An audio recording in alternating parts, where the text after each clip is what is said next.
¿Qué está sucediendo con el salario mínimo en 2024? ¿Sabes de este tema? Platiquemos aquí en Los Expertos Opinan y para ello le doy la bienvenida al contador Daniel Fuentes. Bienvenido, contador. ¿Cómo estás? Muchas gracias.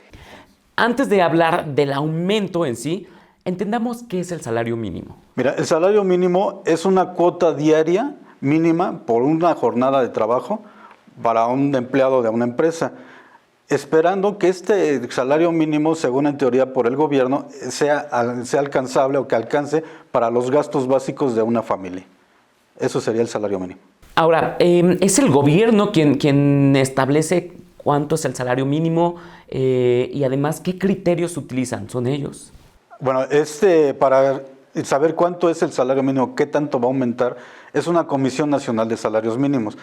Este salario mínimo, esta comisión está conformada por empresarios, por sindicatos y por el mismo gobierno. Aclarando lo que comenté hace rato, el salario mínimo ahorita es una cuota diaria, ¿ok? Por un salario diario es una cuota mínima y no puedes tener un salario por debajo de ese salario.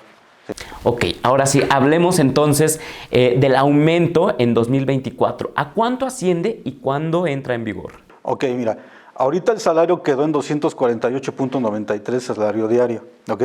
Y la vigencia es a partir de enero de 2024. ¿Sí? Este aumento respecto al año pasado sufrió un aumento del 20%.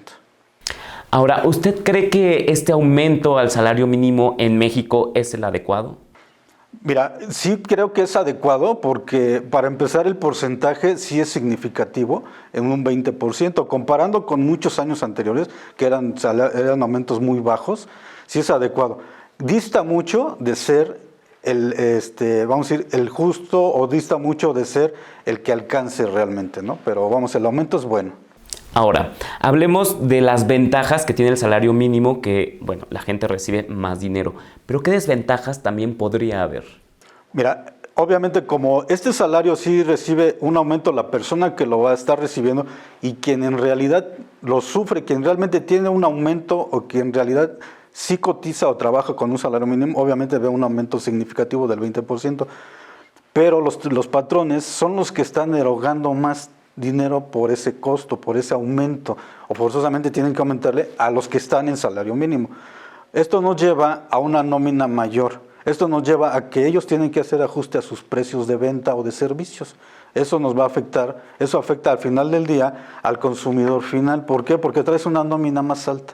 Eso sería una contra y una desventaja de este aumento del salario mínimo. Aclarando que como lo vemos, nada más sufre aumento el salario mínimo. Muchos trabajadores están por encima del salario mínimo, que te gusta 2, 3 veces, hasta 5 o 6 veces por arriba. En este sentido, no están obligados los patrones a aumentar ese salario, solamente el mínimo. Los que están por encima ya harán algún tipo de contratación, de manejo con sus empleados para un posible aumento y no podría llegar al 20%, posiblemente podría ser menos que un 20%. Ya depende de cada empresa al respecto. Ahora, contador, aquí me surge la duda, ¿cómo es que impacta el aumento del salario mínimo a la economía del país? Bueno, en resumidas cuentas, este salario aumentó en 20%, como ya lo habíamos comentado. Sí impacta, ¿por qué? Porque los patrones, al otorgar este aumento, por lógica, la nómina aumenta en ese 20% a los que tienen el salario mínimo. Por lo tanto, tienen que hacer un reajuste a todo lo que ellos venden o prestan servicios, ¿sí? Entonces, en cierta manera, los precios de los servicios y de los productos aumentan un poco derivado de este aumento, independientemente de la inflación que se viene manejando. Entonces, digamos que lo que podemos rescatar de aquí es que el aumento del salario mínimo solo aplica a la gente que percibía o percibe el salario mínimo, no a los demás, y además que el resto de la población pues sí vamos a resentir este cambio. Así es, la persona que está registrada o que está percibiendo realmente este salario mínimo es la que va a tener ese beneficio del aumento.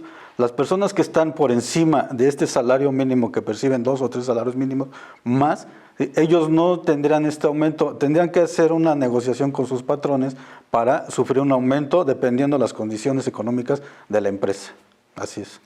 Interesantísimo este tema que sin duda da para platicar más, pero nos quedamos ahora con esto. Le agradezco muchísimo, contador Daniel Fuentes, por esta plática y gracias a ustedes por acompañarnos aquí en Los Expertos Opinan. Hasta la próxima.